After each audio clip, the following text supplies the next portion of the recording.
Como corresponde, tácticamente. Y que trata sobre los debates que tenemos todos los días, aunque no creamos que los tengamos. Las nuevas derechas y la batalla cultural. Por orden de aparición, Josefina Bracedo, directora de la Escuela de Psicología Social, investigadora, psicóloga, investigadora en temas culturales y referente cultural. Y la autora del libro, que ya la conocemos mucho, Rosa Nasif, psicóloga social, miembro del Comité Central del Partido Comunista Revolucionario, autora de muchos libros, casi autoridad en nada. Así que bueno, un placer presentarlas y las dejo para que hagan lo suyo, lo que tienen que hacer. ¿Y usted? Yo hablo después. ¿Usted cómo se llama? Perdón, si varios me conocen, los otros no me conocen. Walter Díaz es mi nombre y nada, yo solo modelo y presento.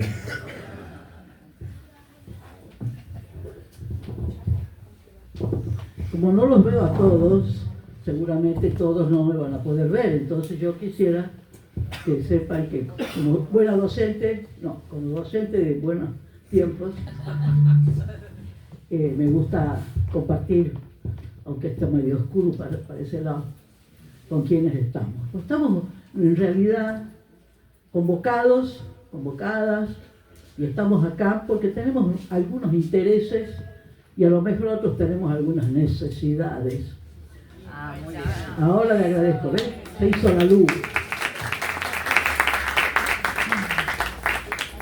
Y estos intereses, estas necesidades que acercan a muchos de ustedes hoy, tienen que ver con lo que dice el título de este libro, que al final dice, en la Argentina de hoy. Y podríamos decir, y el Tucumán de hoy también. En realidad, no estamos bien. Pero no es que estamos mal de la salud, sino que estamos mal del ánimo, de los corazones que tenemos, que laten con la vida diaria. No andamos bien. Y esto tiene que ver con algunos elementos que se llaman procesos sociales, históricos, económicos, culturales y políticos que nos ocurren desde hace mucho tiempo con distintos vaivenes. Y por lo tanto, también es importante que hay personas que además de estar en la lucha de hace mucho tiempo, cotidiana, acompañando, proponiendo, viviendo lo que nos pasa, esa persona sea capaz de poner eso en un libro. Porque nos hacen falta los conceptos, las reflexiones, y no solamente lo que dicen otros, sino lo que emerge del propio protagonismo cotidiano en una sociedad como la nuestra, que es muy compleja, que es muy valiente y que a veces está muy confundida. Nos confunden. Entonces, por eso creo que el hecho de que Rosita haya podido hacer este otro libro, tiene varios anteriores y muchos artículos, publicaciones, pero mucho más participación y tiempo compartido en distintos lugares. Entiendo, espero que usted también lo diga después, que este libro es fruto de un tiempito de andar andando con esta situación, que son las nuevas derechas, la llamada batalla cultural, ella nos va a contar, que padecemos hoy en un feroz ataque para desarmar, para desautorizar, para ver si dejamos de pensar de una vez por todas lo que sabíamos pensar antes. Creo que en ese sentido no es fácil encontrar que una persona que tiene una larga trayectoria, como dicen muchos, ¿no?, referente política, que no cambió nunca de vereda, ¿visto?, en muchas décadas de trabajo y de lucha política. Y también ha seguido investigando, estudiando y produciendo para que nosotros también tengamos mejores elementos para entender lo que pasa y frenar lo que no queremos que siga pasando. Entonces, Creo que podríamos hablar mucho y conversar con ella, pero a mí me parece que es mucho más justo, ya que la tenemos, ya que estamos acá, y en estos días, en estas últimas horas, han seguido produciéndose situaciones aberrantes como prohibir la huelga. ¿Ah? No puede nadie prohibir la huelga, el paro.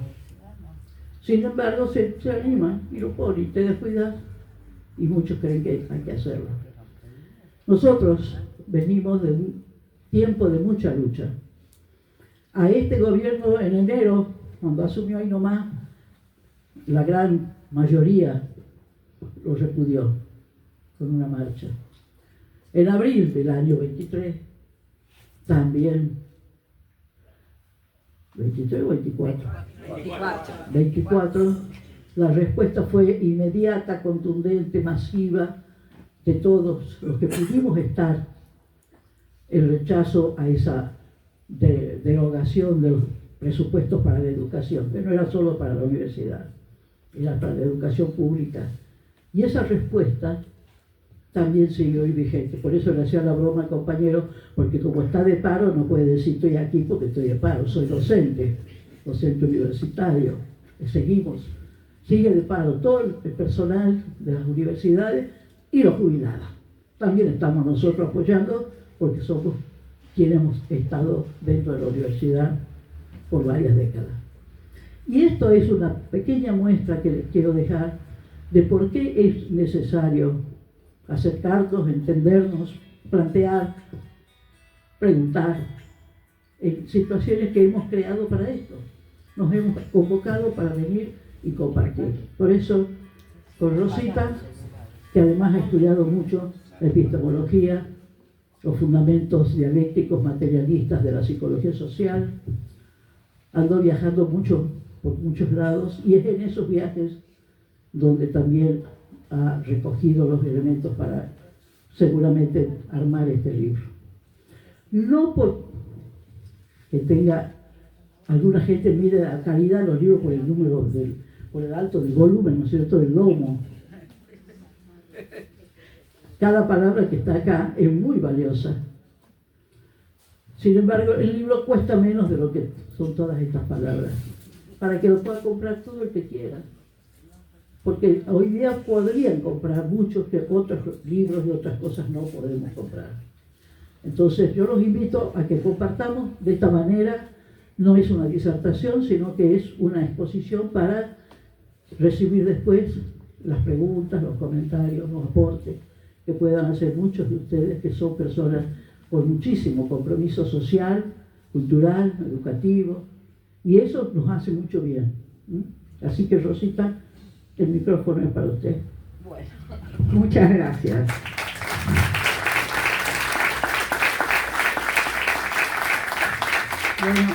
Bueno, buenas noches. Muy contenta, estoy muy bien acompañada en esta mesa y también muy bien acompañada por ustedes. Me alegra mucho siempre que vengo ver tantas caras conocidas y queridas, también algunos compañeros y compañeras que hace mucho tiempo que no veo, pero que sabemos que estamos, que están. También a familiares míos, que bueno, o sea que estoy contenta. Y como siempre en agosto Tucumán me recibe con los lapachos, que es sería una caricia extra poder venir a Tucumán en estos días tan lindos.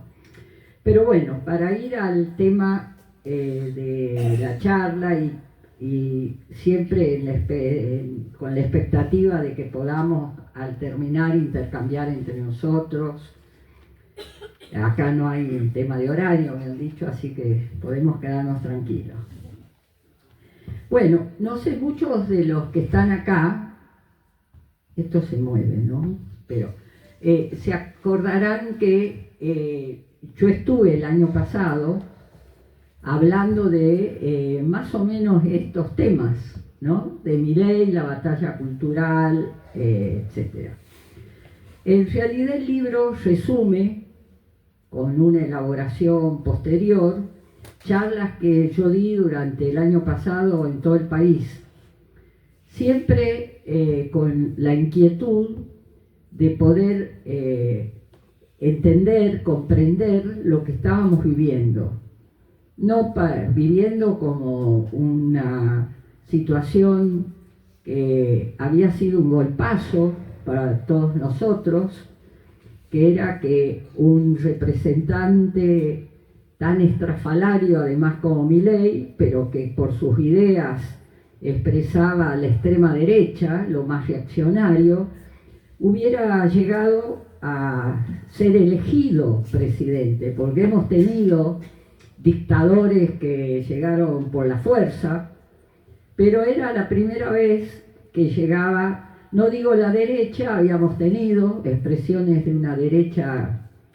digamos, más integrada al sistema, podríamos decir, y la particularidad de Milei era que habiéndose plantado como que iba a ser un ajuste, bueno, todo lo que decía que iba a hacer, no es que cumplió todo lo que dijo. Los que creían que iban a recibir el salario en dólares lo están esperando, pero sí dijo que había que ajustar y hizo la campaña con una motosierra, que es de por sí un elemento terriblemente agresivo.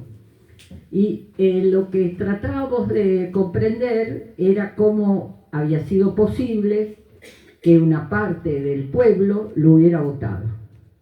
Y hablamos de eso en aquella charla, ¿no? Como decíamos también en aquel momento, no se podía entender lo de Milei si no se entendía la tremenda frustración, la bronca, la rabia que había, el resentimiento en una parte importante del pueblo por la frustración de varias décadas de gobiernos que habían despertado expectativa y que se frustraban, y que sobre todo los tres últimos gobiernos, ¿no? Es decir, sobre todo el de Macri, lo del Frente de Todos había sido recibido con mucha expectativa de que iba a haber un cambio y se podían resolver las situaciones, y en realidad fue como dijo ahora Milei, ¿no? En un discurso del que vamos a hablar, dice,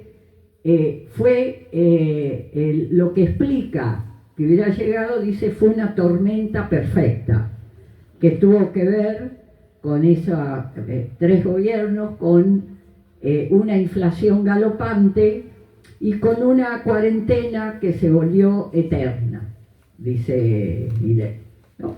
Bueno, sí, efectivamente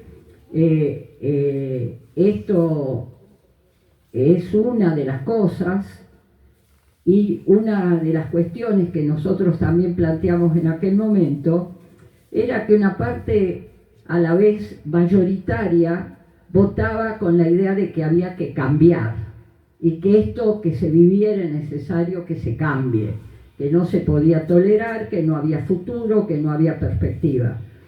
Por lo tanto, merecía ese solo hecho una reflexión nuestra, preocupada, autocrítica, de por qué esas ansias de cambio podían haber sido canalizadas por una fuerza tan reaccionaria, y por qué no pudiéramos nosotros haber podido llegar más efectivamente, digamos, a mostrar que es necesario cambiar, sin duda, pero que es posible, y no solo necesario, un cambio que represente un avance para el pueblo, que represente la posibilidad de una verdadera independencia nacional, es decir, que pudiéramos conseguir esa sociedad por la que venimos peleando muchos de los que yo veo acá desde nuestra juventud, ¿no? Y que seguimos, como también dijimos en ese momento, no es que queremos entender lo que pasa, sino que, porque sí, sino que queremos entender para poder ver cómo cambiamos la situación, cómo seguimos pensando y trabajando para eso, que se puede derrotar esto, como hemos derrotado cosas muy terribles que ha vivido nuestro pueblo, entre eso una dictadura genocida que tuvo que irse mucho antes de lo que pensaba y que pudo ser juzgada y una parte importante condenada, ¿no? Es decir, que el pueblo argentino ha hecho grandes y heroicas proezas y que seguimos pensando en la posibilidad de hacerlas. Entonces, toda la reflexión era para ver cómo podemos trabajar mejor para transformar esta situación. Bueno, todo eso, no me voy a extender más, está en el libro. Entonces ahora, aunque como dice Mirta Legrand, el público se renueva, yo no voy a hablar de lo mismo que la otra vez, sino que voy a hablar en primer lugar, que este es otro momento político. O sea, nosotros estamos en otro momento político donde entendemos que ha habido un cambio importante, podríamos hablar de un cambio cualitativo, parcial, en la profundidad de las luchas, en la posibilidad de coordinación y unidad de esas luchas y en la persistencia de alguna de esas luchas. Y para no hacer una larga enumeración, diría lo que tenemos más cerca. Uno es esta lucha de los universitarios, hoy están en un paro pues, de toda una semana, pero como dijo Couture, fue una de las grandes movilizaciones en respuesta a la motosierra de Milei el año pasado, pero hay que seguir peleando porque se consiguieron algunas tibias cosas como para pararla, pero los docentes siguen ganando sueldos de hambre ya. Y lo mismo que lo del CONICET. Pero bueno, hablando del cambio de calidad, lo que pasó alrededor del CONICET es una cosa extraordinaria, ese famoso, hermoso streaming, ¿no? Que además compitió con el rating. Bueno, no hacía falta mucho porque hace rato ya que a Milei se lo escucha poco en la televisión, pero la verdad que fue una acción de lucha, la del silencio como al discurso y ver lo del CONICET. Y si faltaba gente que conociera y lo que valía el CONICET, creo que fue una propaganda extraordinaria lo que mostró bien. Pero después estuvo, para ir de lo más cercano, ¿no? Ha vuelto a haber marchas por Palestina en solidaridad con la lucha del pueblo palestino y enfrentando ese genocidio que se ha transformado hace rato ya en una política de exterminio que merece nuestra mayor solidaridad y repudio a ese Estado fascista y genocida como el Estado de Israel, que además condensamos el golpe en quien lo representa más, digamos, con toda la brutalidad que está llevando adelante, que es Netanyahu, ¿no? Y también ha estado la marcha del 7 de agosto, la marcha de San Cayetano, ¿no? Que fue nacional, fue en todo el país, se volvió a marchar por pan, tierra y trabajo, ¿bien? Antes de eso hubo algo que tiene que ver con esto que planteamos de que hay una calidad diferente, porque se han podido reagrupar gremios, movimientos sociales, de derechos humanos y de mujeres, es decir, una cantidad de movimientos en un frente que se llama Frente de la Soberanía por el Trabajo Digno y el Salario Justo, que además está en una posición de fuerte crítica y disputa con la dirección de la CGT, ¿no? En un momento que también está en juego, la propia dirección, ¿no? Y la crítica a eso. Bueno, y después tenemos dos hechos que han conmovido enormemente, porque creo que parte de este cambio de calidad es el cambio en la opinión pública, o sea, en la simpatía y el odio que producen algunas de las situaciones que estamos viviendo, como por ejemplo el hecho de los jubilados, que todos los miércoles siguen yendo frente al Congreso y son reprimidos brutalmente, y siguen en eso, porque son conscientes que es como la gota que perfora la piedra, y está perforando los corazones más duros, viendo a esos viejos queridos golpeados en el suelo y que siguen en la lucha, ¿no? Y se suma más gente. Y lo otro es la lucha de los discapacitados, donde son todas las cuestiones que apareció con mucha claridad, que esta política de extrema derecha, que no es otra cosa que el capitalismo imperialista en su fase más salvaje, ¿no? Lleva la crueldad, la falta de sentimiento hacia lo humano, como una de sus características, diría, más significativas. Porque las cosas que hemos escuchado este último tiempo, como que decir que el Estado, ¿por qué se tiene que hacer cargo si alguien tiene un hijo discapacitado?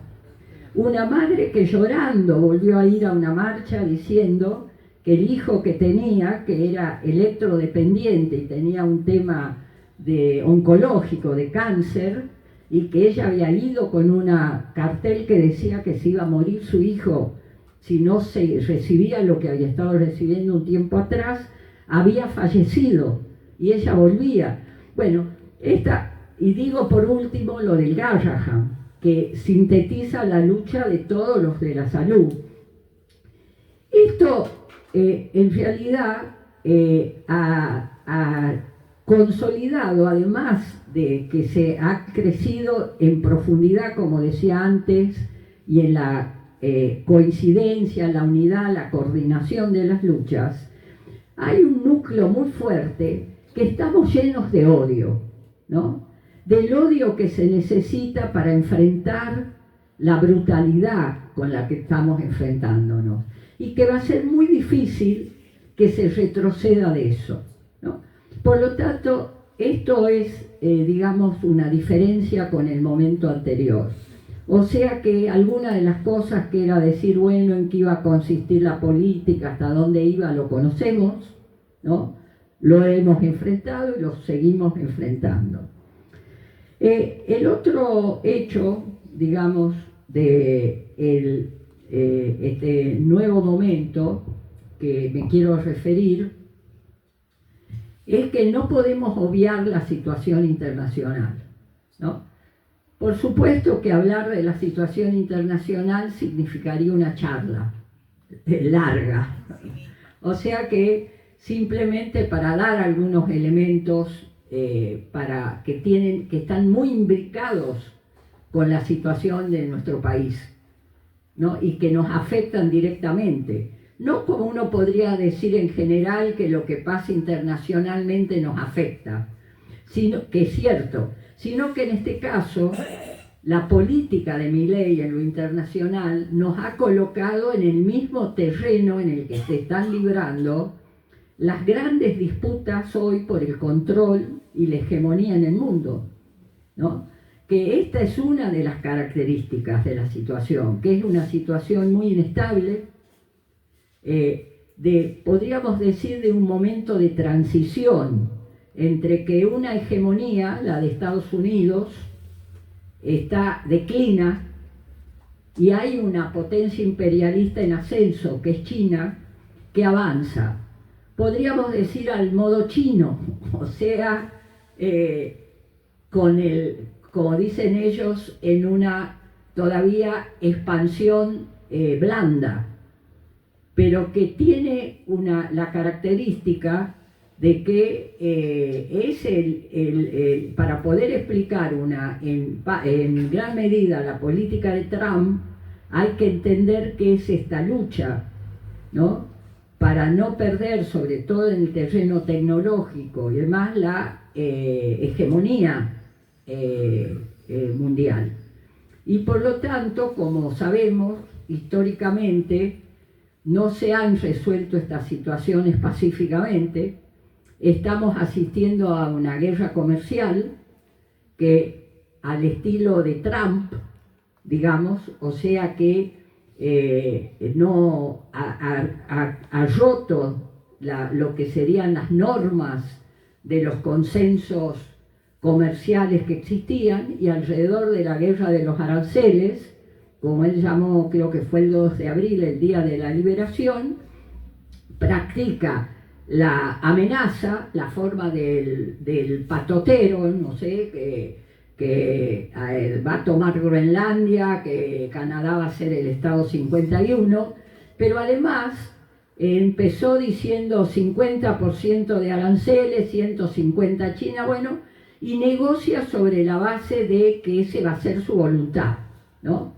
El resultado de esa situación es una situación que hay que verla también contradictoria, porque, por ejemplo, toda la situación general alrededor de Europa, también respecto a que Estados Unidos se desentendía en la práctica de la OTAN, ha llevado a consolidar una Europa que no se va a entregar así nomás, con toda la situación económica seria que tiene, ¿no? Pero hemos visto cosas impensadas, como que Francia cruce el Canal de la Mancha para hacer un acuerdo sería de protección mutua alrededor de todo el tema nuclear, ¿no? Y que Europa esté decidida, y lo ha dicho públicamente, que no puede esperar más ni confiar para su defensa en Estados Unidos. No estamos hablando de países dependientes, ¿no? Estamos hablando de potencias también imperialistas que disputan y que son el terreno de disputa de las grandes potencias, ¿no? Y en esto del terreno de las grandes disputas, cada amenaza, por ejemplo, Trump le ha puesto a la India un arancel del 25%, a Brasil del 50%, porque no está de acuerdo que lo metan en cana a Bolsonaro, ese golpista, ¿no? Y entonces que Brasil ha hecho un acuerdo con la India. Quiero decir, el mundo está lleno de contradicciones agudas que nosotros tenemos que atender, porque, como les decía antes, Milei ha planteado un alineamiento incondicional con Estados Unidos, una subordinación que, si queremos ver cómo piensan y se imagina el norte poderoso que implica esa relación, hay que ver lo que pasó con Lamelas, el embajador que estaba en camino, va a venir, porque hasta ahora el gobierno argentino no ha dicho nada, y que antes de venir ha dicho que él viene a poner orden en la Argentina, que se termine el acuerdo con China, que las provincias se dejen de embromar, que hay que hacer el ajuste, es decir, bueno, pero ahí también hubo algo que hacía mucho que no pasaba en Argentina, que hubo un acto de un activo político de izquierda y también antiimperialista y nacionalista, que hicieron después de mucho tiempo un acto de repudio frente a la embajada de Estados Unidos y quemamos una bandera yanqui, ¿no? O sea, que están los dos aspectos, ¿no?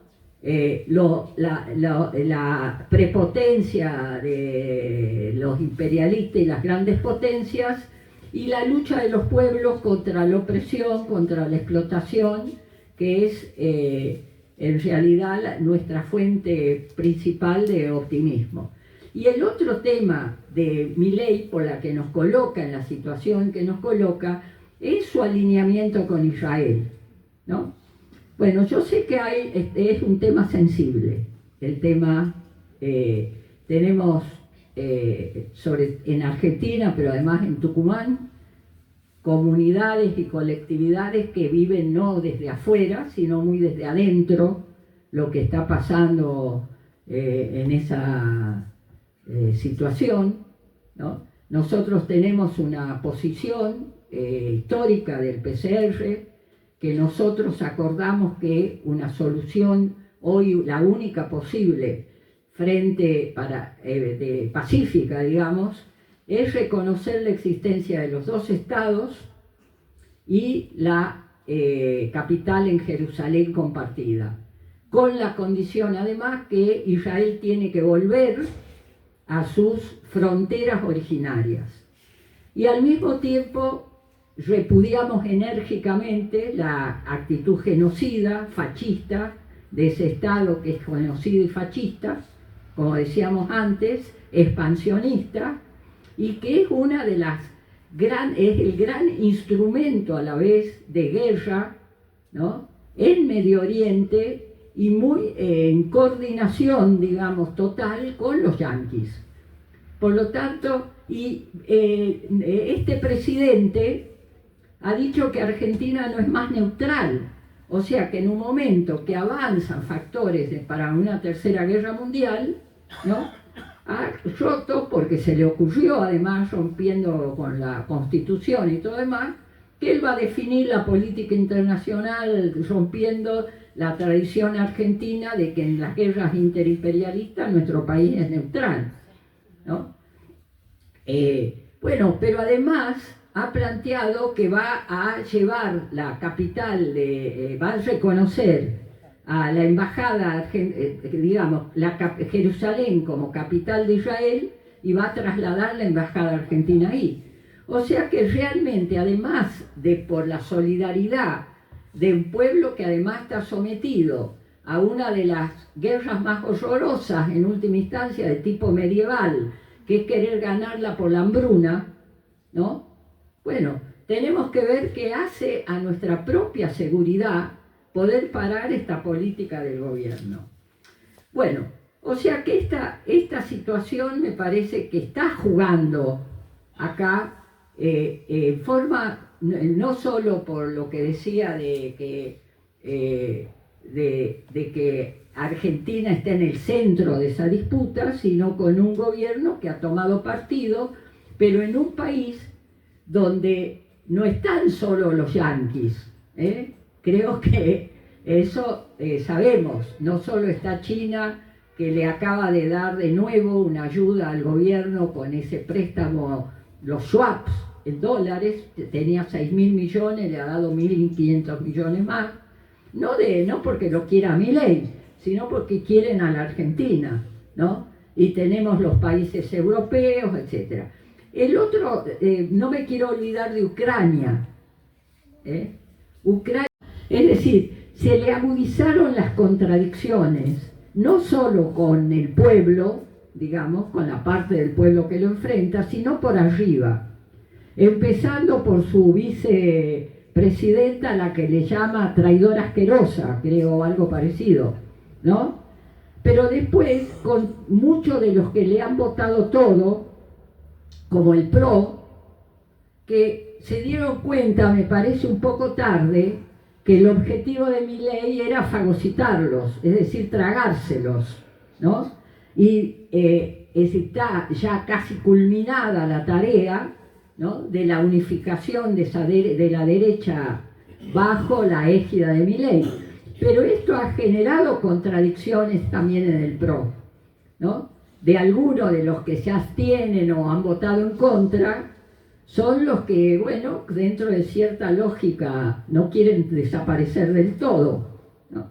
Después se ha formado este grupo de los 5 gobernadores, ¿no?, que son también los que le han ido hasta ahora aceptándole todo a Milei, pero que se dan cuenta que es muy mal pagador, ¿no? Ya antes nosotros nos habíamos dado cuenta, habíamos dicho la otra que el pueblo se dio cuenta que la casta éramos nosotros. Ahora los gobernadores se dieron cuenta que mucho pacto de mayo, pero la guita no llega.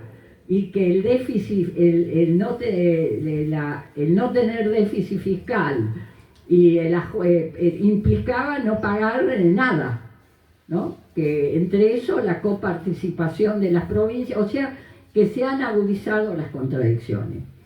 Pero les decía que Milei entonces lanza la campaña electoral, en primer lugar, en ese acto, yo creo que no es fácil encontrar la filmación completa porque no se han dedicado a difundirla, pero vale la pena que la vean, porque él entra ahí de nuevo, no como el que está viendo cuántos candidatos va a tener en cada lado, que es lo que está haciendo el jefe, o sea, su hermana, sino como el que quiere recuperar a lo que él llama su infantería digital, que le garantizó la presidencia y llegar a la presidencia.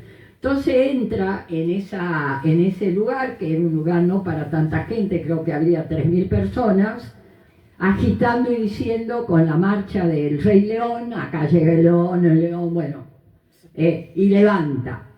Y además hace cantar, dice, ¿por qué no cantan lo del pingüino? ¿No? Y entonces dice que saquen la tapa al pingüino para que vea, ¿no? La tapa del cajón, levanten la tapa del cajón al pingüino para que vea que los pibes han cambiado de idea, defienden las banderas de la libertad, ¿no?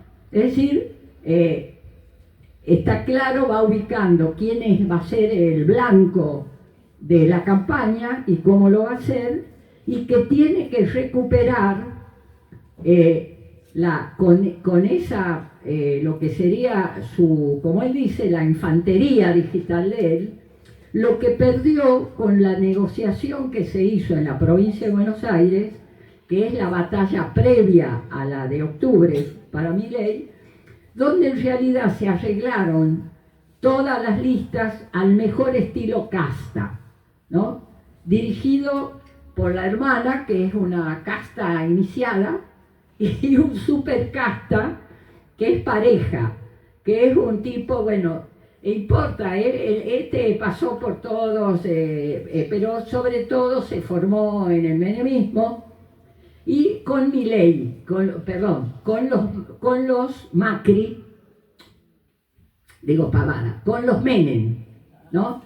Bueno, y entonces metió para ver si puede ganar la provincia de Buenos Aires a todo lo que pudo encontrar que tiene algún peso, y dejó afuera, en una contradicción abierta con Caputo, no con el héroe económico, sino el héroe con Santiago, ¿no? El héroe de la comunicación, mostrando ya una ruptura importante en lo que llamaban o llaman todavía el triángulo de hierro, o sea, una contradicción muy aguda entre Caputo, Santiago, que le dice primero tenés que ganar las elecciones y tenés que saber que para gobernar y poder ir a fondo con las reformas de fondo que querés hacer vas a tener que seguir teniendo aliados, porque por muy bien que te vaya en la campaña electoral no vas a ser una minoría,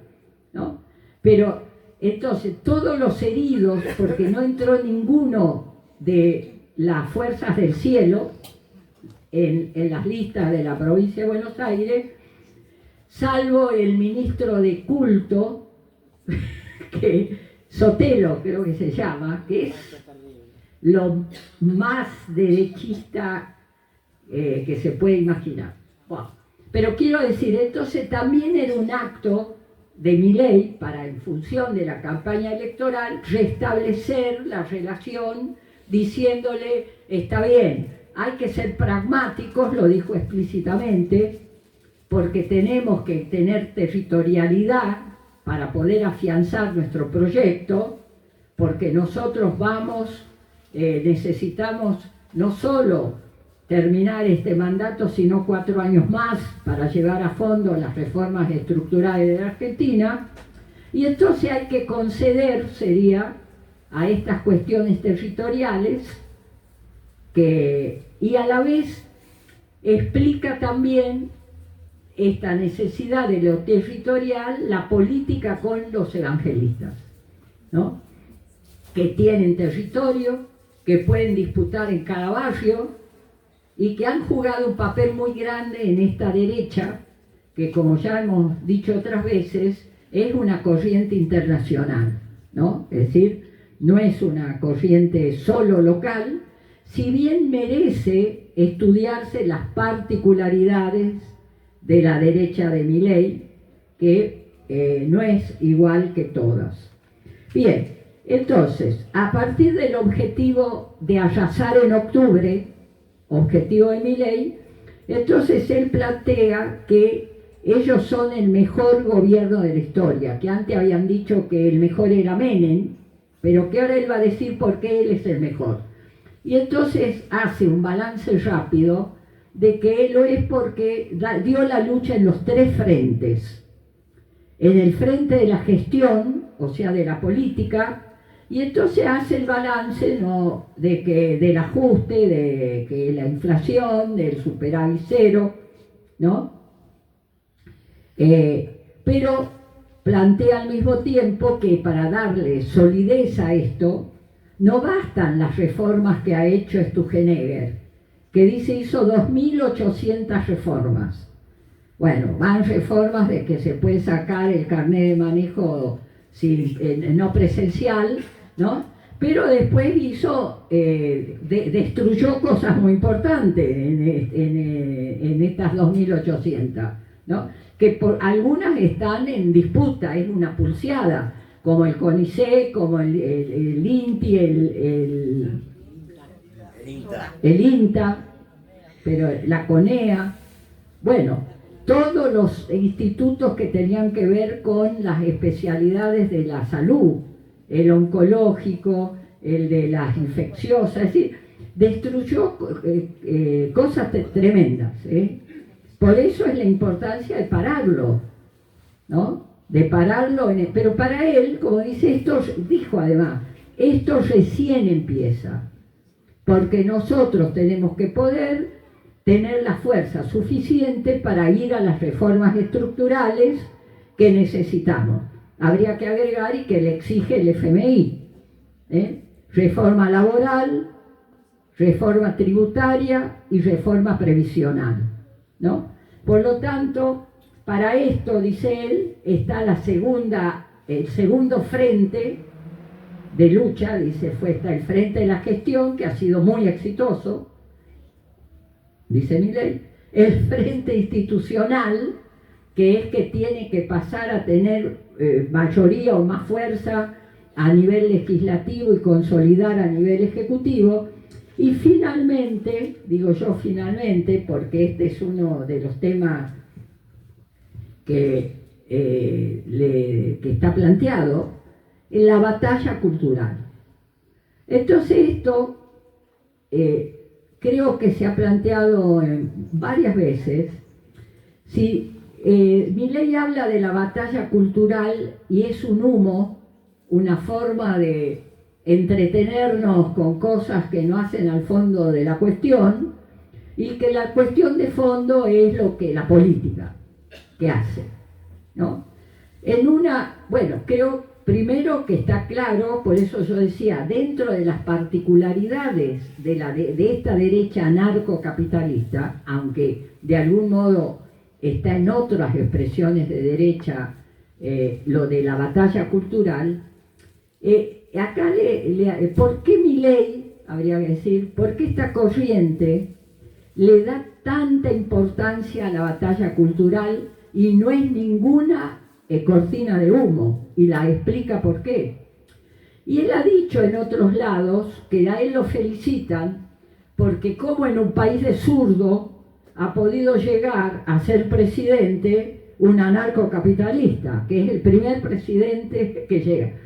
Porque efectivamente tienen conciencia de que en Argentina, a través de lo que el pueblo ha luchado y de las batallas que se ha dado en nuestro país, se ha ganado no solo los derechos, que para Milei son una aberración, sino que a la vez se ha ganado las ideas y la conciencia de una parte importante de nuestro pueblo.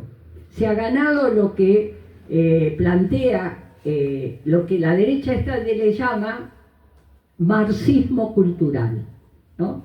Porque creen, y ahora quiero hablarles de un nuevo ideólogo de Milei. Ellos ven que el desarrollo del movimiento de mujeres y de género que ha tenido en la Argentina y tiene, yo creo que está golpeado, pero ha mostrado que sigue teniendo la potencia que tiene, pero es un movimiento que es ejemplo en el mundo, con encuentros de mujeres que se hacen año tras año, con batallas que se han dado por el nunca más, y que teniendo un papa argentino se ganó una ley por el aborto seguro, gratuito. Legal, seguro. Legal, seguro. Bueno, ese es el... Entonces, acá hay un movimiento de derechos humanos que también es ejemplo en el mundo, porque es un país que no como uno querría que sea juzgar a todos, pero se juzgó a los genocidas en el propio país, ¿no? Y sigue la lucha, y siguen las madres y siguen las abuelas recuperando a los nietos, ¿no? Entonces, para Milei ese es el curso de los derechos humanos. Y tenemos un movimiento obrero que no hay que juzgarlo por la cúpula, hay que juzgar por la fuerza que tiene el movimiento obrero organizado en la Argentina, que no es solo los que están en blanco, ha cambiado mucho, es un tema a la vez lo que ha cambiado las relaciones de producción en el mundo y en Argentina. Pero hay más, la idea de los trabajadores precarizados son parte de la clase obrera, ¿no? Y los trabajadores desocupados también son parte de la clase obrera. Y en la Argentina se han organizado los desocupados. Es un hecho inédito, que lo han querido bastardear, lo han puesto en el blanco, y sin embargo es lo que se organizó y quedó de los piqueteros, de aquellos que expresaron la gran rebelión del 2001 y que salían a la calle diciendo: soy piquetero, queremos el poder, ¿no? Y eso no está muerto en la Argentina, eso le ha dado batalla a Milei y le sigue dando. Y está el movimiento de originarios, en el norte, en el sur con los mapuches. Acá se ha conseguido una ley de separación territorial, que como pasa con cualquiera de las leyes que se consiguen y de lo que se arranca en el Estado, porque una de las cosas, permítanme otra digresión sería, ¿no? Es mentira que Milei quiere destruir el Estado. Lo principal del Estado, que son las Fuerzas Armadas, que es la burocracia que las sostiene, que son los servicios de inteligencia, lo ha fortalecido las fuerzas de seguridad. Si parte de lo que ha estado en debate en el Congreso es que le ha dado 100 millones negro, digamos, que no tienen que rendir cuenta, a servicios de inteligencia que el propio diario La Nación denuncia que nos está vigilando a nosotros, a los movimientos, ¿no? Pero sí destruye todo aquello que la lucha popular consiguió arrancar el Estado, que se ha conseguido además de que el Estado pudiera tener en sus manos resortes claves de la economía con gobiernos como fue el gobierno peronista, que expresaba a sectores nacionalistas y populares, ¿no?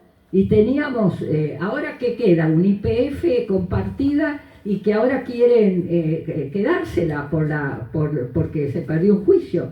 Una de las cosas que vino a plantear la Melas es que YPF tiene directamente que pasar, y esa jueza está averiguando dónde están los lingotes de oro que llevó afuera Caputo, el Caputo Malandra, ¿no?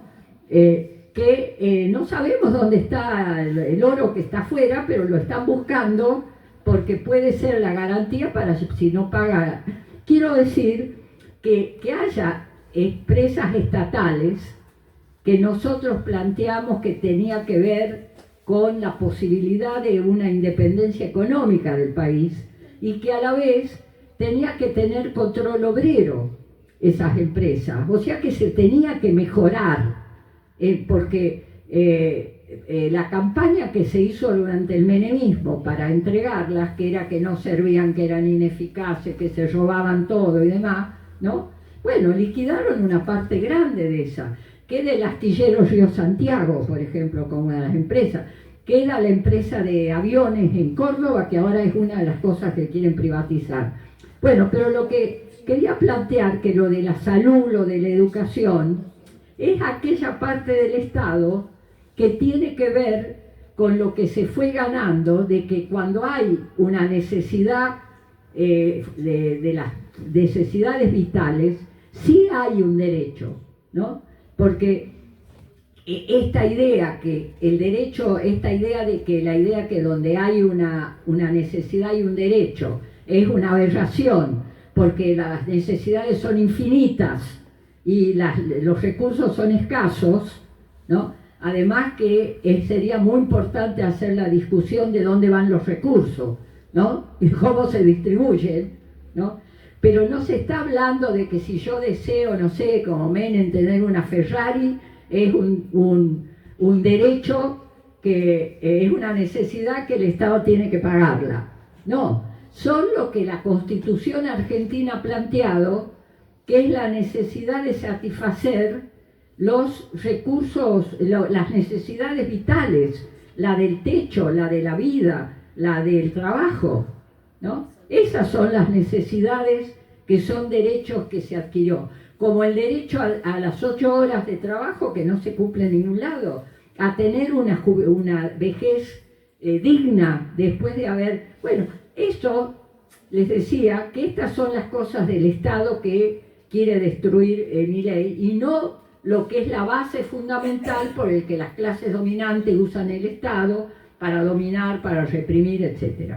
Bueno, pero siguiendo por qué le dan tanta importancia a la batalla cultural, es porque ellos piensan, y lo ha teorizado ahora Axel Kaiser, que es el nuevo, les decía, un nuevo ideólogo, que ustedes recuerdan que Agustín Laje, ¿no?, es el que estaba, ¿cómo diría?, envidiaba a los teóricos de la izquierda marxista, ¿no? A Gramsci los estudiaba, a Marx, también a los de Frankfurt, ¿no?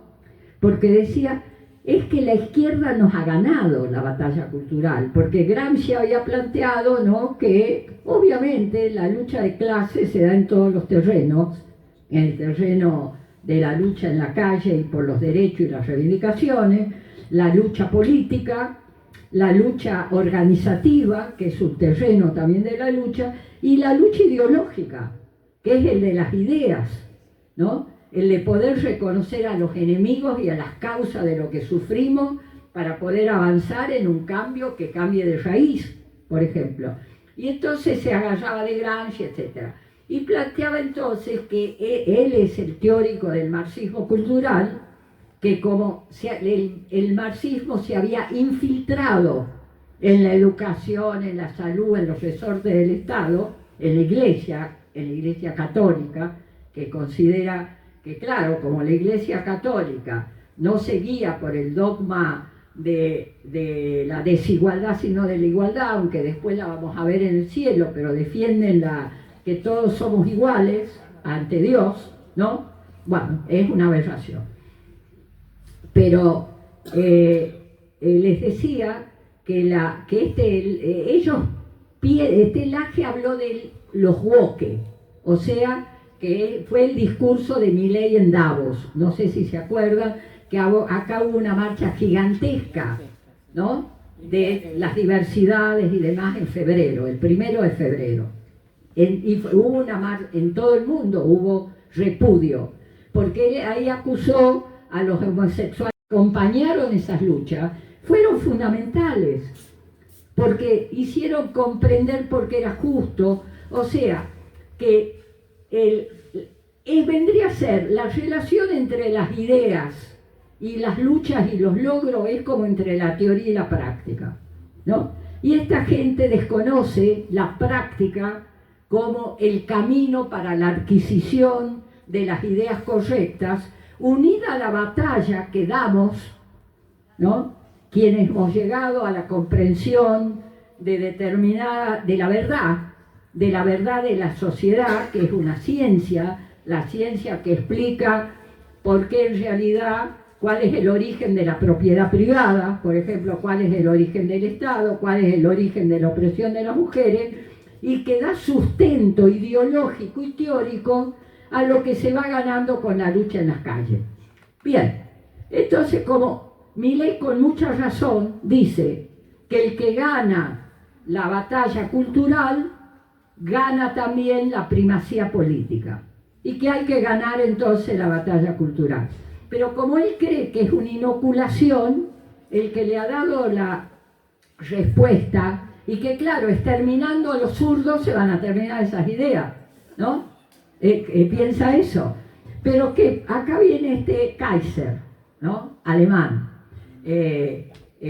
pinochetista, que entonces él ha escrito, porque no sé si a ustedes les pasó que cuando empezó a hablar de los parásitos, Milei, como él habla de los mandriles, aunque ahora dice, no va a decir más, después que La Nación le publicó que había insultado en 100 días, ¿no?, que había hecho 2.800 insultos en sus discursos, 57 de los cuales eran sexuales. Él ha dicho ahora que no va a hacer más, no va a putear más, bueno, a ser correcto, la corrección política. No le creo, pero bueno. Entonces este Axel Kaiser dice que hay 7, bueno, quería decirle que no era que era parásito como una figura literaria, que teníamos parásito, no. A este señor ha escrito un libro que se llama Parásitos Mentales, ideas progresistas que infectan nuestra mente y nuestra sociedad. Y son 7 parásitos básicos. El primero es la idea de que donde hay un derecho hay una necesidad, o sea, los derechos sociales. Y el segundo es la justicia social. Y como para que esto se pueda cumplir, tiene que haber un Estado que robe a los que trabajan y para darle a estos inútiles, según él, ¿no? Entonces el otro parásito es el Estado benefactor. El cuarto parásito es la diversidad, la equidad y la inclusión. El quinto es la idea de que había un neoliberalismo, porque dice, inventaron el neoliberalismo. Sí, de verdad era nada más que el capitalismo en el momento imperialista ese. Pero bueno, como le dieron ese nombre y el blanco era el neoliberalismo, dice, inventaron eso para que entonces todo el surdaje y todos los infectados se largaran contra el neoliberalismo. Lo otro, que él dice que es otro parásito, es la idea de las organizaciones empresariales en función social. Bueno, él argumenta un montón de cada uno, yo no me voy a detener, pero este en particular lo leí con atención porque es uno de los que tiene que ver con la doctrina social de la Iglesia, ¿no?, que plantea que la propiedad y todas las cosas tienen que estar en función social. Nosotros siempre la hemos discutido desde nuestra idea revolucionaria, que el tema no era que estén en función social, sino que hay que terminar con la explotación. Pero bueno, de todos modos, obviamente, para ellos, dice, es increíble. Él nos dice, acá, Milei le llama héroes a todos los empresarios. Ustedes no solo son héroes, son víctimas. Porque además de que ustedes dan trabajo, ponen lo de ustedes para que pueda trabajar la gente, y encima le pagan un sueldo y todavía quieren que tengan otras cosas.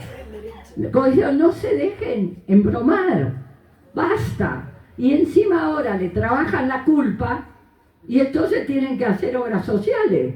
No, dedíquense a los que saben. Que a explotar, bastaría que diga. Bueno, el otro parásito es el del buen salvaje.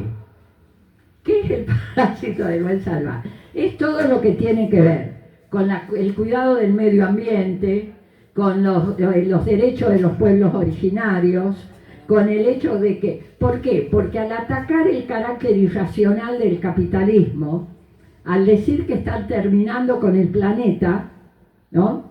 Estamos con eso poniendo un límite a la explotación irracional.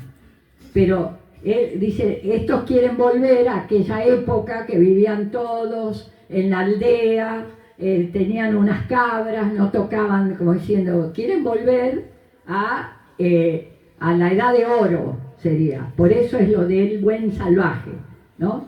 Y diciendo, bueno, porque Emilio lo ha dicho también, no saben nada de historia, ahí se comían entre la gente, bueno, dice cualquier barbaridad, ¿no? Pero bueno, quiere decir, yo quiero con esto, ellos le toman en serio la batalla cultural, porque como lo dijo en ese discurso Milei, es lo que da sustentabilidad a lo que estamos haciendo. Tenemos que ganar la batalla del sentido y tiene que transformarse en sentido común todas estas cosas. Y lamentablemente, ¿no? Como ellos han usado dos instrumentos muy importantes para socavar muchas de las cosas que por supuesto están en lucha, no es que han ganado la batalla, pero han trabajado con una idea del individualismo como un bien preciado, o sea que uno vale por lo que uno es capaz de hacer. En eso empalma con la religión calvinista, ¿no? Es decir, que si uno vale, lo tiene que demostrar y queda bien también a los ojos del cielo. Pero les decía que además de esta idea de que le va a dar sustentabilidad, ¿no? Son conscientes que no solo para avanzar con lo suyo, tienen que terminar a la vez con lo que se ha ganado a nivel de conciencia de la gente, ¿no? Porque si no, como diciendo, va a venir otro y va a volver a plantearse, yo sé, que está bien lo que dice la Constitución, que hay derechos que hay que cumplir, por ejemplo. Entonces, la deriva de un gobierno como este, si se fortalece, es que tienen que ir a la idea de que las formas democráticas de la República no son aptas ya para que el capitalismo pueda competir suficientemente para contrarrestar la crisis en la que está. Entonces, creo este es otro elemento fundamental, que estas derechas no son la expresión de la fortaleza del capitalismo, son la expresión de un momento decadente y de una crisis de la que no han podido salir desde el 2008, esa gran crisis, ¿no? Porque fue a su vez la manifestación de la crisis de la globalización, ¿no? Y de que esa idea de el mundo único, maravilloso, el mundo que había triunfado porque el capitalismo era lo mejor, etcétera, etcétera, eso se derrumba en el 2008. Y de esa crisis salen afectados todos los países, pero sobre todo sale afectado mucho más Occidente que Oriente. Entonces, es manifestación de esa crisis que expresa a la vez la caída de la tasa de ganancia, etc. Entonces, consideran que solo terminando con todo esto que ellos consideran que son, ¿cómo sería? El estado de bienestar sería. Se acabó el estado de bienestar, ahora es el estado de la austeridad, porque no hay guita, no hay plata, salvo para lo que ellos destinan la plata. Entonces, tienen que convencer de esto, no solo tienen que imponerlo, porque acá viene de nuevo lo que planteó claramente Gramsci. Un Estado no se sostiene solo por la coerción, tiene que sostenerse por el consenso, y tienen que lograr consenso para estas ideas aberrantes. Por lo tanto, dar la batalla en todos los terrenos para nosotros es también dar la batalla no solo en la calle, no solo en el terreno electoral, que la tenemos que dar y que es una batalla decisiva, porque realmente si Milei gana en octubre va a ser mucho peor para todo, ¿no? Y nuestro objetivo es derrotarlo también en el terreno electoral, y también la batalla en el terreno de las ideas, en el terreno en el cual a la vez, yo diría, lo fundamental de nuestra batalla cultural es terminar con el pesimismo que sí quieren inocular, de que este es el único mundo posible, que la época de las revoluciones y los cambios sociales han terminado, ¿no? Y que ya no es posible seguir teniendo la esperanza, la ilusión en una sociedad que sea mucho más justa que esta, en un país que sea verdaderamente soberano y libre, y que por estos ideales, ¿no?, vale la pena no solo seguir luchando, sino dar la vida, ¿no? Entonces, esta es la base principal de nuestra batalla cultural: ganarla en todos los terrenos, derrotarlo en todos los terrenos y demostrar que este pueblo no cambia de idea, que seguimos luchando por la liberación, seguimos luchando por tener un trabajo digno, por nuestros viejos, por nuestras mujeres, por los trabajadores, por nuestros jóvenes, y que en esa lucha, como ha pasado siempre, vamos a tener derrotas y victorias, pero estamos convencidos de que finalmente vamos a triunfar, porque es una lucha justa y porque esta sociedad ya atenta con la esencia del humano.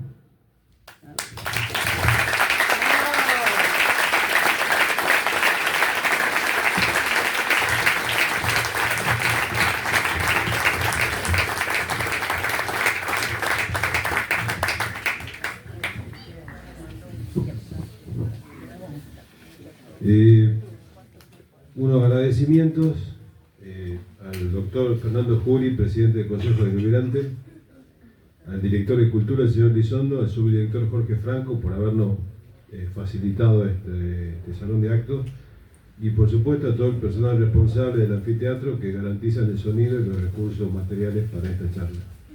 Así que bueno, queda el agradecimiento.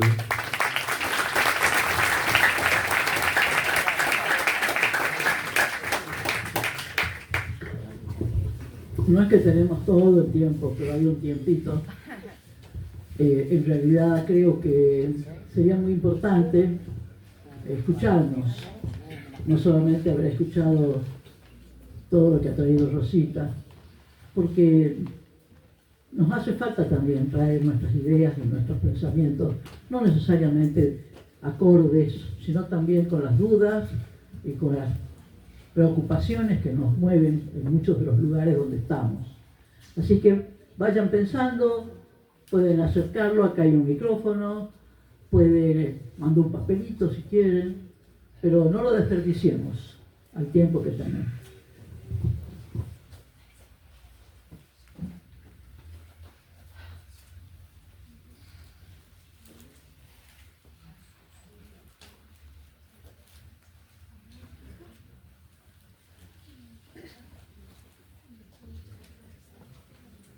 Sí.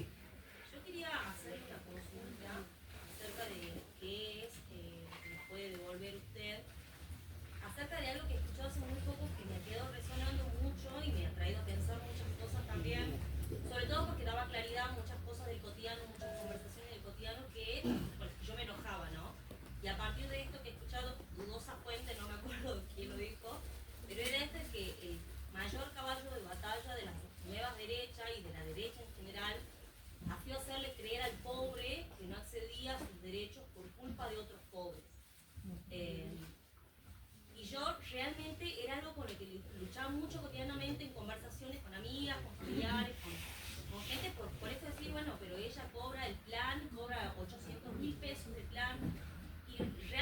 sabía cómo refutar eso que me decían, porque yo entendía que no estaba bien lo que me estaba diciendo, pero no había hecho este clic con respecto a decir, y en realidad el problema no es por qué accede ella, sino porque no estás accediendo vos también.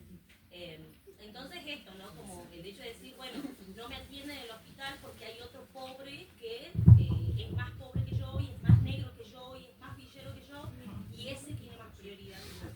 Entonces, ¿cómo se puede afrontar eso, digamos, en el diálogo cotidiano? Hay dos posibilidades. Una, que la compañera dé la respuesta, o que juntemos dos o tres, capaz que los podemos también ya ir atando a las intervenciones, a las inquietudes. Sí, me parece mejor, porque así hablan más.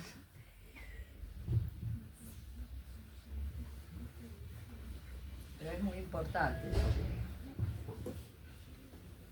Bueno.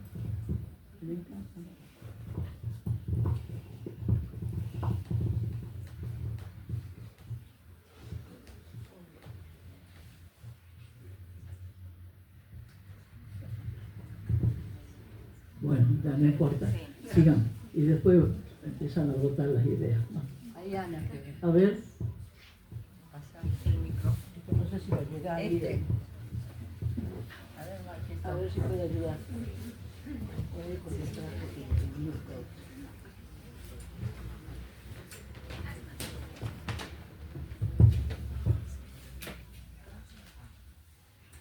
Bueno, primero, Abrilo. Está cerrado.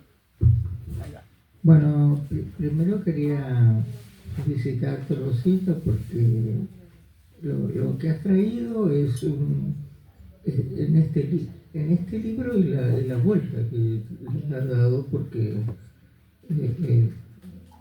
hace que 2 meses, 3 meses que fue editado y hay cosas nuevas que has incorporado en esta charla. Pero que este libro, que afortunadamente es fácil de acceder, y de este pensamiento es un gran instrumento, y a la vez es una alerta, ¿no? Es un instrumento para comprender la particularidad de los espacios de experiencia de cada uno, lo que está ocurriendo, y es una alerta por esto que decís, de que si es una cortina de humo o es un tema para tener en cuenta. La batalla cultural es un elemento estratégico fundamental en la creación de un universo de derecho. Y en relación a lo que pregunta la compañera, a mí me resuena mucho, porque el odio o el enojo con la idea de que hay alguien que el culpable es otro más pobre, está muy ligado a un sentimiento que sería muy interesante saber cómo lo enfrentamos, que es el resentimiento. Eso es nada más que quería decirte, pero te felicito de nuevo, a pesar de haber compartido con Josefina el privilegio de leer el libro antes que estuviera editado, sino que estaba en pantalla todavía. Gracias. ¿Alguien más quiere? ¿Pinar? Hay dos posibilidades. Ahí está, ahí viene. Pero no te va a llegar, me parece, Que puede hablar fuerte. si tratas de hablar lo más alto posible, porque no hay largo. Puede acercarse. Bueno, lo mismo que Ana, quería felicitarte, Rosita, porque has traído un panorama que, a pesar de que lo podemos vivir y leer y escuchar, bueno, siempre es importante tener esa visión tan global que tuviste de lo que pasa afuera y de lo que pasa adentro. Ahora hay dos cosas que me parece que podríamos analizar también, y es el tema de la justicia en la Argentina, que está totalmente desquiciada y que, bueno, rompe ese tejido de credibilidad que tiene la gente en algunos sectores digamos, del Estado, bueno, llamémosle como sea. Y el otro tema es el peso tremendo de los medios. Yo no sé cómo decirte, no quiero ser pesimista, pero soy pesimista. Tengo pocas esperanzas de que esta cosa mejore, aunque toda la vida he trabajado para que mejore, pero no mejora. Y además escuchar a todos los que me rodean que te dicen que no, pero sí lo votaron a Milei. El 90% de la gente que conozco lo ha votado a Milei. No entiendo esa transformación que creo que es, no sé, es batalla cultural, pero además, no sé qué, mental, cerebral, no sé qué.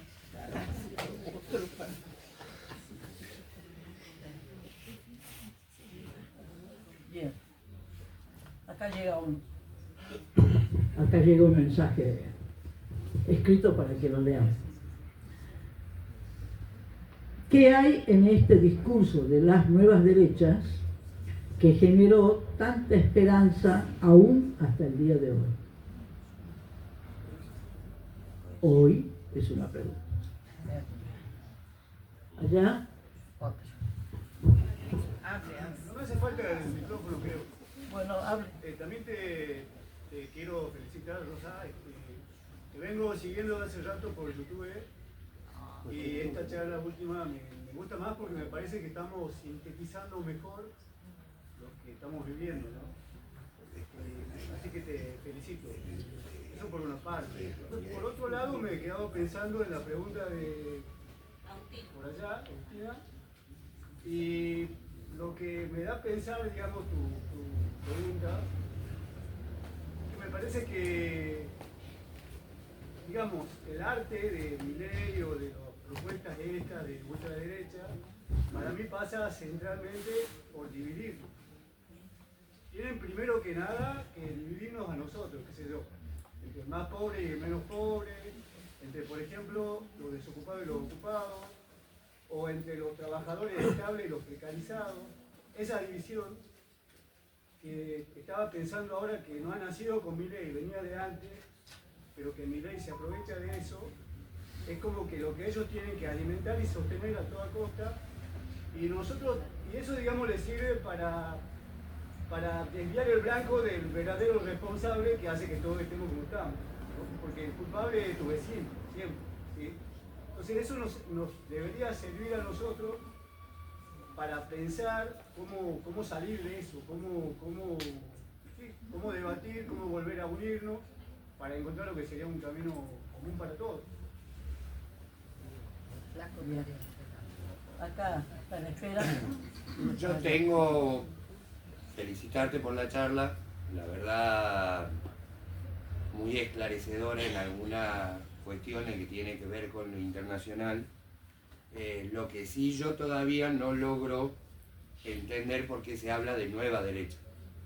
Si es por lo discursivo y cómo plantea Milei la discusión ante las masas, o porque hay algo nuevo que se ha generado en la forma de dominación que yo no lo logro ver para hablar de una nueva derecha. Eso es lo que sería, si me podés explicar ese término.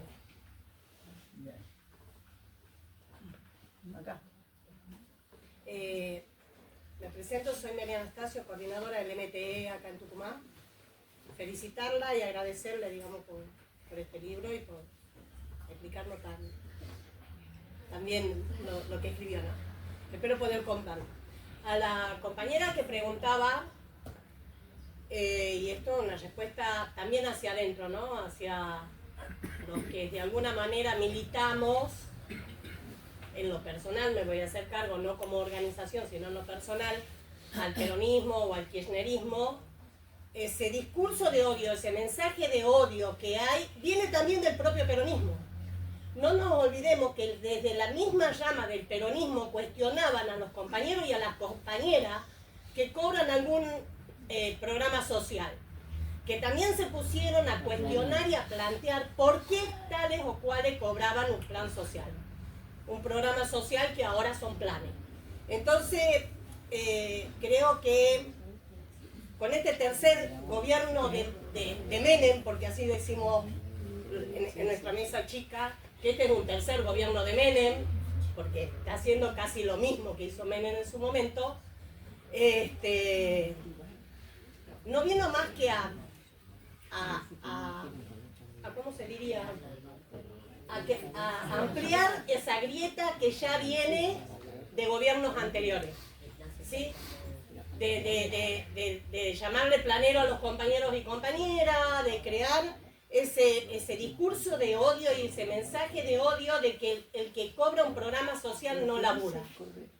Somos del Movimiento de Trabajadores Excluidos, organizamos a los compañeros trabajadores de la economía popular. Nadie vive con 78.000 pesos, es imposible que vivan con una asignación universal, pero sin embargo ese mensaje de odio, ese discurso de odio que viene creándose de épocas anteriores, porque no, a ver, esto no empieza acá, ¿no? No empieza con Milei. Las represiones a nivel nacional no empiezan con Milei, empiezan acá en Tucumán, cuando era la época de la pandemia. Entonces, eso viene solamente a agrandar y eso crea una bronca entre los mismos pobres, una guerra de pobre contra pobre. Ah, no, yo trabajo, yo no quiero que me den ningún plan, porque yo laburo. Y ese mensaje y ese discurso lo tienen los compañeros en los mismos barrios populares. Ese mensaje y ese discurso de odio lo vienen teniendo hace bastante. Cuando nos agarraban en la pandemia y a los compañeros y compañeras en los barrios populares, les decían que tenés que quedar encerrado en una pared, en una pieza de 2x2, cuando vivían 10 personas y se salían a reputear entre ellos cuando alguno salía a la calle. Y a aplaudir cuando nos metían en cana. Y hoy solamente esa grieta se creció. Nada más. Es lo único que está pasando. Pero esto viene desde antes. O sea, lo agravó, pero viene desde antes. Y Bien. si no hacemos mea culpa, estamos jodidos. Bueno, vamos a tratar, gracias compañeras, las intervenciones un poco más breves para que podamos escuchar más.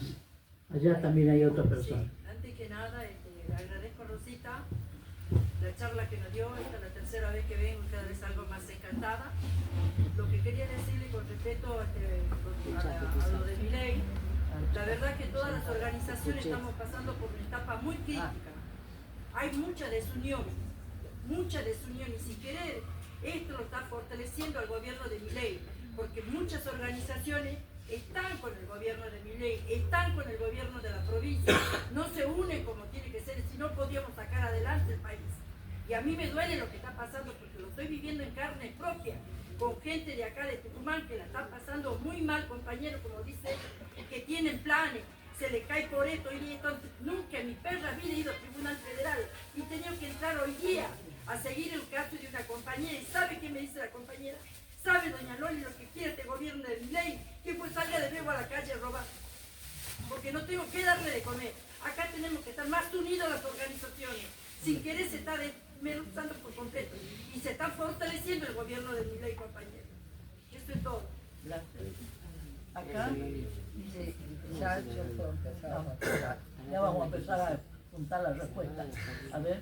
Bueno, primero que nada, felicitarte, Ro, por la charla. Y después me surgen dos preguntas, aprovechando la parte de psicología social que está muy presente acá. Hay un tema que nos hemos encontrado en nuestra escuela y que se viene viendo en Tucumán, creo que también en los barrios y sobre todo, bueno, nosotros nos ha tocado vivir en los colegios secundarios, que es el tema de cómo esta crisis económica que viene impulsando el gobierno también afecta a la salud mental de nuestros compañeros. Hace 2 semanas se mató un chango que era del Colegio del Sol y fue un golpe durísimo para muchos compañeros que integraban, por ejemplo, la agrupación de la agricultura o propios compañeros que eran de ese colegio. Entonces, en esto salió una discusión muy interesante de, bueno, cómo integrábamos, que no era posible militar o enfrentar o hacer política sin integrar los dramas personales que tenían los compañeros alrededor de la situación y por la situación que vivimos hoy en día. La primera pregunta es, bueno, ¿cómo integramos esos problemas? Porque es muy difícil discutirle al compañero que tenemos que salir a la calle a defender la educación pública cuando en la casa no le alcanzan ni para los 2 platos de comida por día y la mamá tiene que comprar 10.000 medicamentos y el abuelo se le está al borde de morir. Y la segunda pregunta que me viene hacia la cabeza y además escuchando a los compañeros no solo de los movimientos sociales, sino de distintos ámbitos, es bueno, es cierto que vienen creciendo las luchas en la Argentina, es cierto que hubo momentos como aquel histórico 24 de enero que pensábamos que ya en febrero Milei no estaba más, como esas históricas marchas universitarias que los distintos sectores de la Argentina se mostraron unificados en las calles. Pero hoy creo que viene siendo un problema, y además que un problema, un objetivo principal, de no solo nuestra fuerza, sino de otra fuerza, de cómo unificar las luchas. Porque vienen saliendo distintas luchas a lo largo de la Argentina, pero que no tienen ni una coordinación ni una unión. Estaban los obreros, estaban los azucareros con un paro en la zafra, no me acuerdo si este año o el año pasado, a su vez estaban los obreros de Topper, a su vez en Buenos Aires teníamos las cosas en las fábricas de, no me acuerdo si era de dulce o qué, y a su vez tenían los de jubilados, los del Garrahan, los de diversidades, y toda esa lucha no tenían como un punto de unión, entonces, o sea, tenían, pero no lo lográbamos encontrar.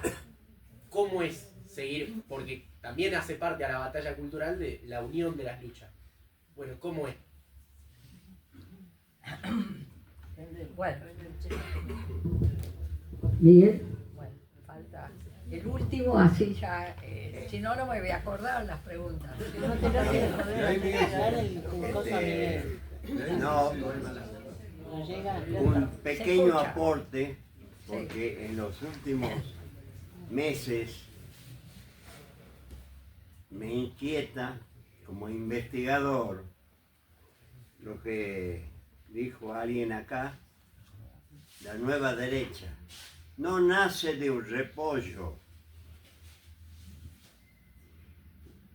La investigación de los procesos antes de la Segunda Guerra Mundial y la contribución ideológica para entender que anticiparse, hay un escritor desconocido para todos ustedes,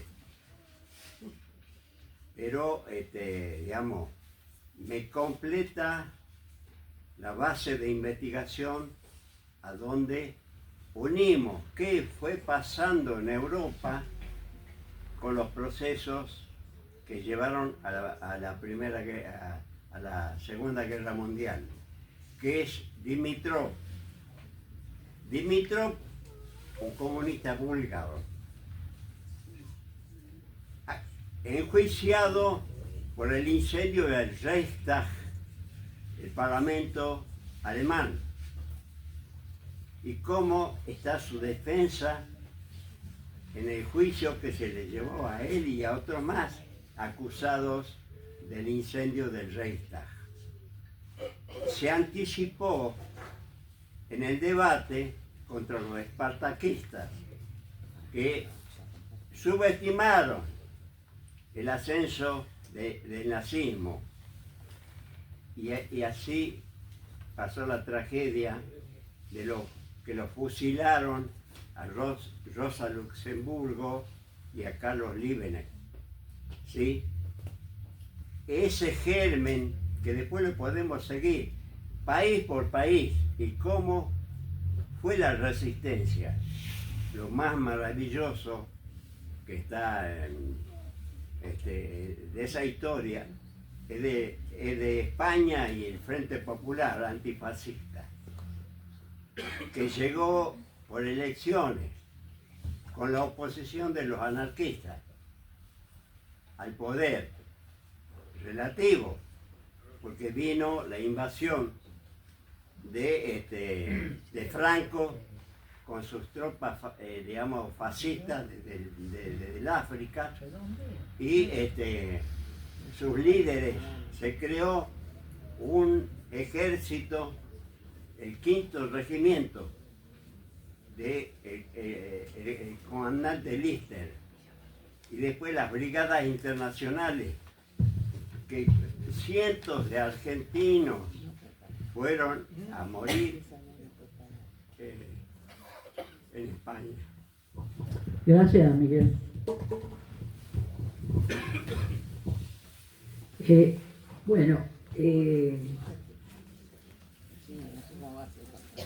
A ver, ¿por dónde empezar?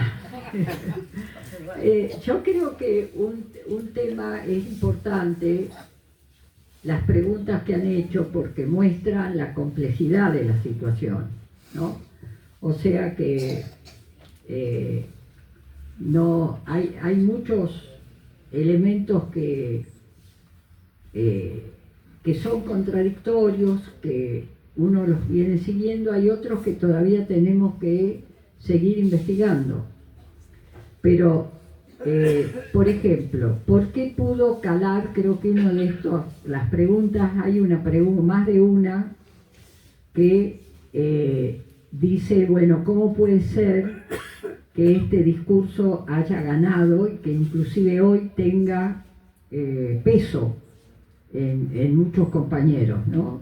O como otra compañera que dice, me rodea gente que lo votó a Milei y que lo va a volver a votar, por ejemplo. ¿Cómo puede ser? Bueno,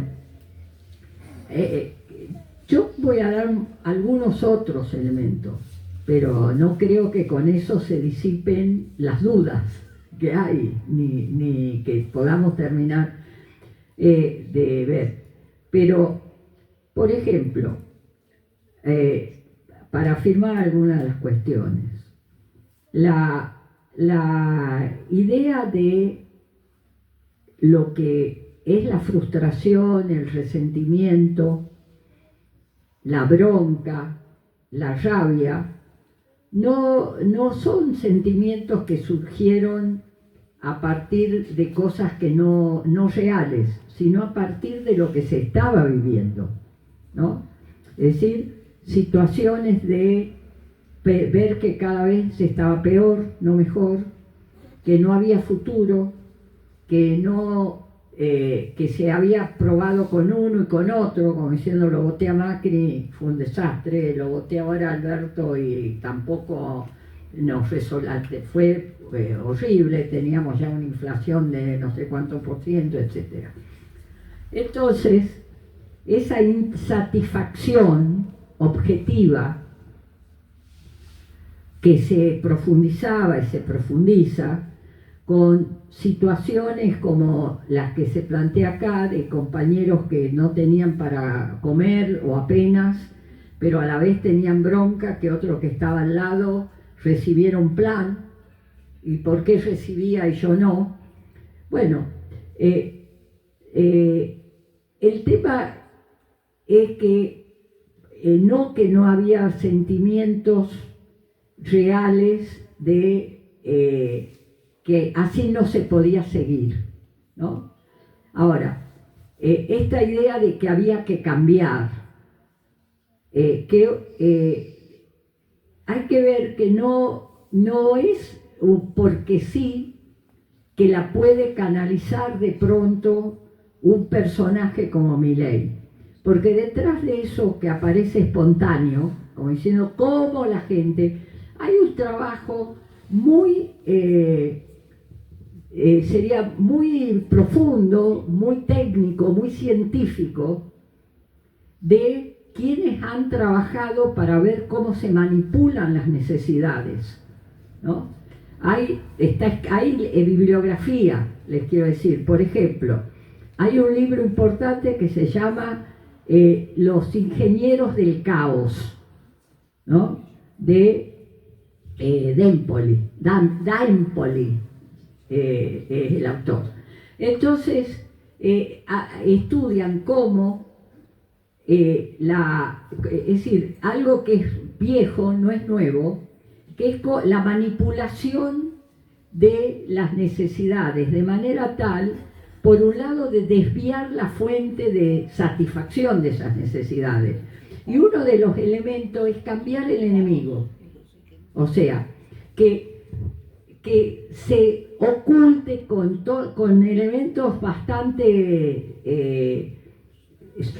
científicos, digamos, psicológicos, tecnológicos, ¿no? Y aprovechando además todo lo que se había generado con fines comerciales, que tiene que ver con Internet, toda la cuestión de las motivaciones, y que este aparatito lo transformó en un instrumento de que cada uno lo tiene encima, genera una idea de mucha omnipotencia, porque a través de esto puedo tener todo, saber todo, no necesito estudiar más, etc. Pero que al mismo tiempo, a través de los algoritmos, ¿no?, se bombardea en forma selectiva alrededor de determinadas ideas. Entonces, para ver que yo coincido que esto no nació de un día para otro, y que hubo elementos que le dieron, además, lo potenciaron, como la pandemia y la cuarentena, donde además los lazos sociales, que era el estar con otro, el poder estar juntos, ¿no?, estaba obstaculizado primero por una cuestión objetiva, que era que eso lo de psicología social lo trabajamos, que el otro aparecía como un elemento de riesgo, ¿no?, de que en realidad me podía enfermar y me podía causar la muerte, que era objetivo eso, y al mismo tiempo la necesidad de tener ese contacto, ¿no? Entonces, ese encierro en la propia subjetividad, en el propio individuo, transformó de algún modo, o mejor dicho, potenció las posibilidades de esta manipulación. Si ustedes a eso le agregan que desde los 90 más o menos se comenzó a cuestionar que hubiera una verdad objetiva, o sea que el tema de la verdad era irrelevante, que quedaba lo mismo lo que cada uno pensaba, entendía, ¿no?, y que se crearon movimientos que parecía imposible en el siglo XXI, como por ejemplo la idea de que ¿por qué no podemos pensar que la Tierra es plana? Que se llamaba la de los terraplanistas, ¿no? Entonces, bueno, ¿por qué no ser plana? Y vos decís, bueno, pero escúchame, Entonces, toda esta idea de las fake news, o sea, de las verdades, de las mentiras, ¿no?, de las noticias falsas, se empezó a comprobar a la vez que trabajaban sobre elementos emocionales. Por eso les digo que se empezó a usar para la manipulación política cosas que se habían estudiado para en el capitalismo, para la venta, para el comercio, para inducirte a que sea una necesidad tener una zapatilla de marca, porque si vos tenías una zapatilla de marca matabas, ¿no? Y meter eso en una sociedad donde la mayoría no podía comprarse esa zapatilla. Entonces eso sí era generar necesidades insatisfechas y la posibilidad de una satisfacción ilusoria de esas necesidades, que terminaba en los consumos problemáticos y en distintas formas de manipulación. Entonces, yo frente a esta idea, digamos así, de que había que cambiar, ¿no?, el tema era, primero, cómo se aprovechaba a la vez no solo lo que era un hecho contingente, que era la pandemia, sino cuánto han cambiado las formas de la producción. O sea, esto es algo que tenemos que investigar, que es cómo incide en la subjetividad, y además de la clase obrera en particular, que ya no es la fábrica de 6.000 obreros donde dentro de la fábrica se hace todo, el fordismo, ¿no? Es decir, que desde que comienza hasta que termina, y que el que barre también era obrero de la fábrica, el que reparaba los instrumentos también, es decir, era un complejo fabril, ¿no? Entonces estaban todos juntos, discutían, elegían delegados, etc. Eso empezó a cambiar, no es de ahora, ¿no? Es decir, empezó a cambiar ¿por qué cambiaron? No solo por la innovación tecnológica, sino en búsqueda de lo que es el motor del capitalismo, que es la máxima ganancia. Es decir, cómo organizar la producción sobre la base de que se pueda obtener cada vez más ganancia. Entonces se empezó aprovechando además lo tecnológico, que era la posibilidad de las comunicaciones, del poder trabajar con un stock, como se llamaba, lo que era necesario en ese momento, de que la fábrica se hacía, la deslocalización de la fábrica, ¿no? Y después, alrededor de cada fábrica central, por ejemplo la Renault en Córdoba, donde había 7.000, 8.000 obreros, hoy hay 2.000, pero hay cientos de talleres, de fábricas más chicas y demás, que también son parte de la clase obrera, pero están dispersos, más explotados, precarizados, etc. Entonces, todos estos elementos, unidos a esta idea, digamos, de las redes, ¿no? Porque es cierto que hay un tema de los medios, ¿no? Nosotros siempre hemos planteado que los medios eran un instrumento del poder y de los distintos sectores.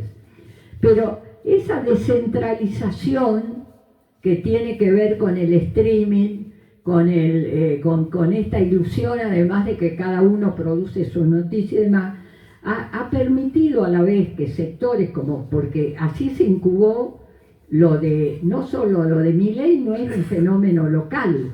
Por ejemplo, el fenómeno de este tipo, no sé si ustedes se acuerdan, cuando en Italia un cómico que era Grillo, ¿no? Pepe Grillo, fue elegido presidente. Y está escrito cómo lo detectan, lo detectan, que es ¿por qué? Pero ¿por qué buscan esto? Porque la gente está harta de los políticos, que se roban, que se ganan a costa de los políticos, digamos, burgueses, tradicionales, se unifica en eso como el enemigo, ¿no? Y entonces se busca alguien disruptivo, que no tiene pasado, o sea que no podés saber, no lo conocés, mejor dicho, el pasado que tiene, ¿no? Y a través entonces de las redes, fíjense que Milei explica por qué llegó, además de la tormenta perfecta. Y dice, fueron 15 años en la academia, 10 años en los medios, dando su teoría económica, diciendo que él podía, como un arte de magia, porque a la vez toda esta idea del superávit cero es eso no es nuevo, ¿viste? ¿Qué es lo nuevo? Lo nuevo es cómo está recubierto esto de antisistema.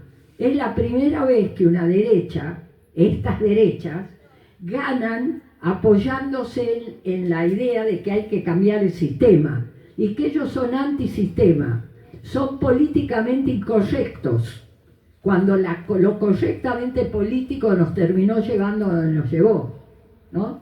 Entonces, pues, estas puteadas, digamos, están todas trabajadas. Además tenés que buscar a alguien que le guste hacerlo, obviamente. Pero es como para decir, no seamos más hipócritas, porque ustedes acá en público, como diciendo, parecen tipos decentes y son unos corruptos, ¿no? Y ver que hay gente... Bueno, es decir, todo esto se puede hablar muchísimo más, pero estamos hablando de que el factor emocional ha sido laburado profundamente, ¿no? Y además se ha ido descalificando lo racional, a través de esta idea de que, ojo, yo estoy mostrando el por qué puede entrar, pero esto está en una lucha muy grande, porque, por ejemplo, que la ciencia para qué sí, pero pasa lo del CONICET y la gente se da cuenta que la ciencia tiene que existir. ¿Qué quiere decir? No es una cosa lineal. Entonces, aunque hoy tengas 9 a la vuelta que han votado a Milei, ¿no? Hay que seguir pensando que mucha de esa gente lo que no quiere es volver atrás, que ese es otro tema que está. Si nosotros no podemos mostrar que se puede cambiar esto, no para volver a lo que no nos gustó anteriormente, sino que se puede construir algo mejor, ¿no? Que además esto se hizo en otros momentos. Y acá viene otro elemento que ha pesado mucho para este escepticismo y demás, que es la derrota de los procesos revolucionarios. O sea, nosotros vivimos un siglo XX, ¿no?, de grandes triunfos revolucionarios, y que mostraron que en países que eran donde la gente realmente había hambruna de millones, habían salido de eso, como era China, por ejemplo, y habían edificado una cosa donde los derechos básicos pasaban a estar satisfechos. No era la gran avenida, todo lo que hoy puede deslumbrar en Pekín o en Shanghái. No, pero comían y estaban en un camino, ¿no?, de salida. Lo mismo podemos decir de los procesos que era nuestra revolución, que era la cubana. Entonces nosotros vivimos eso y vivimos también la derrota de eso. Y se impuso entonces que este es el único mundo posible. Y que dentro de ese mundo posible cada uno busque la mejor manera de hacer la suya, ¿no? Y se metió a fondo un individualismo que acá hay un autor, otro autor, si quieren investigar, que es Edgar Sadén, que tiene un libro que se llama El individuo tirano, ¿no? Y muestra cómo se manipula a través de esta idea de que el individualismo no ha nacido ahora, ¿no? Nace, se fortalece con el mismo surgimiento del capitalismo, ¿no?, rompiendo las redes, etc. Pero ese individuo del siglo XIX era un individuo que tenía un contrato social, es decir, ¿cuál era la ideología burguesa, ¿no?, de aquel periodo? Que había un contrato en la sociedad y que se iba a poder resolver la igualdad, la fraternidad y la libertad.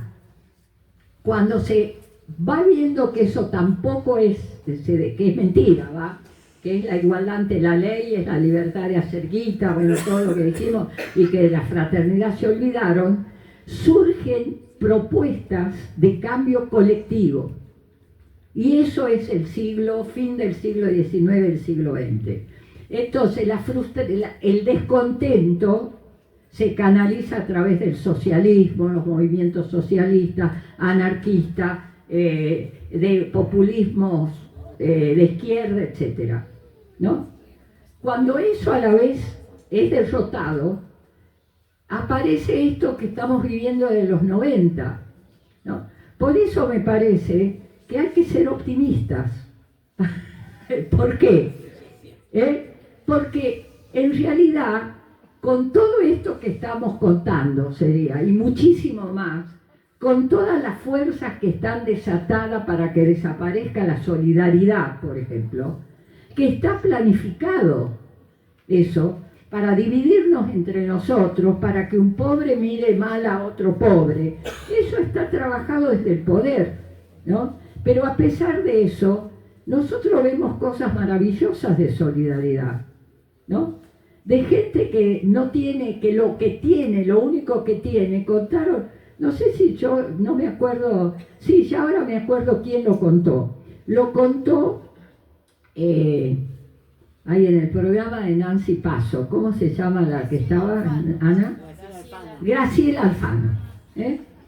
Graciela Alfano, que bueno, ahí viene el papel de los medios, ¿no? Uno la puede tener como una tilinga menemista, para otro es una mujer bellísima y que siempre ha sido, no sé, pero en realidad es una mujer que piensa bien, fíjense, y que parte de ese pensar bien lo manifestó ahí cuando además se largó a llorar acordándose de la escena, diciendo que mientras el Macri morocho, ¿no?, el Macri, el primo, el que hoy es jefe de gobierno, Jorge Macri, ¿no?, planteó que, y también lo planteó Bullrich y demás, que hay que terminar con los cartoneros, que la gente va a la basura porque le gusta revolver la basura. Y encima son tan sucios que dejan ahí la basura. Entonces, al que deje la basura al lado del contenedor, le va a cobrar hasta 900.000 pesos. Bueno, hasta eso le salió a contestar la Iglesia, García Cuerva, etcétera, ¿no? Bueno, ¿qué dijo la García Alfano?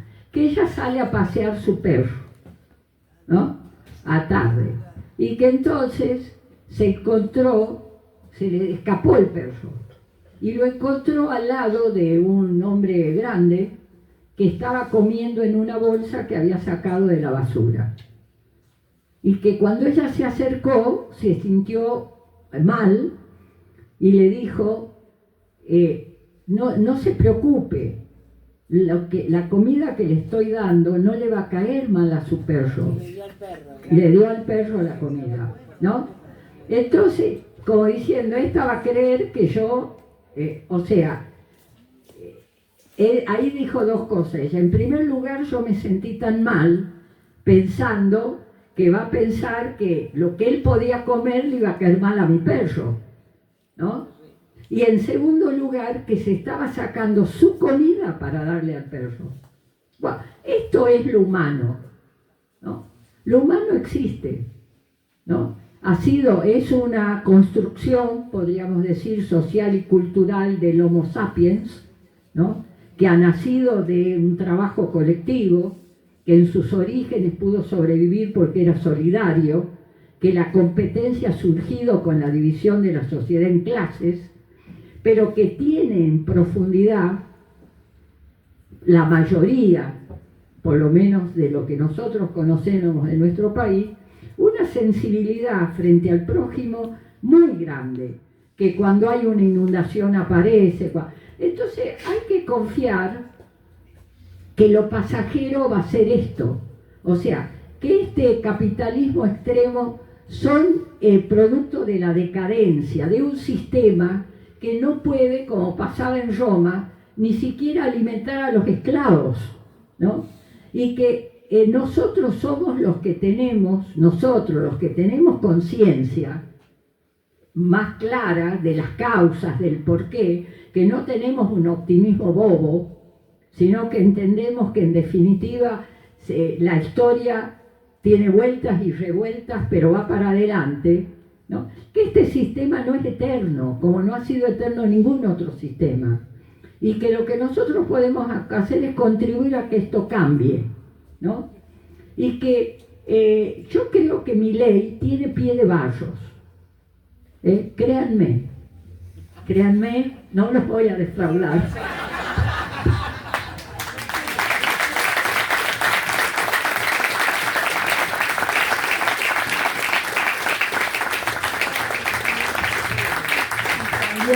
Están quemando las patitas.